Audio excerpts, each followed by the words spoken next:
বিশ্ববিখ্যাত বুজুর্গ হাসান বসরি রাহমাতুল্লাহি আলাইহি, তিনি বলতেন, ইয়া মাশারাশ শাবাব ইন্না যারআ কাদ তুদরিকুল আহাদু ক্বাবলা আন ইয়াবলুগা। তিনি যুবক দেখলে বলতেন, যুবক মনে রাখো, সব ফুল সব ফল পরিপক্ক হয় না, পাকে না, এর আগেই ঝরে যায়।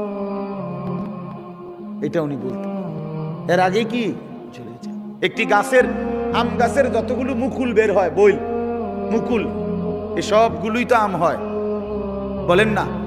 বলো যুবক ভাই, বলো না, সব আম হয় না, সবগুলো ছোট আম যে কয়টা হয়, এই সবগুলোই কি বড় হইয়া পাকে?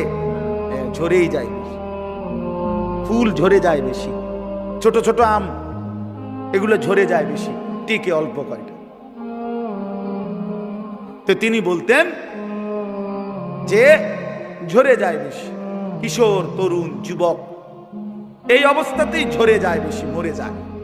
এই কোরআন শরীফের আয়াতত আল্লাহ এটা বলছে, অবিনকুম মান ইয়াতাওয়াফা, শক্তি আসতে আসতে পৌঁছতে পৌঁছতে মৃত্যু হওয়ার আগে আগেই অনেককে আমি আল্লাহ মৃত্যু দিয়ে থাকি, আর কাউকে বৃদ্ধ চূড়ান্ত বুড়া পর্যন্ত পৌঁছে।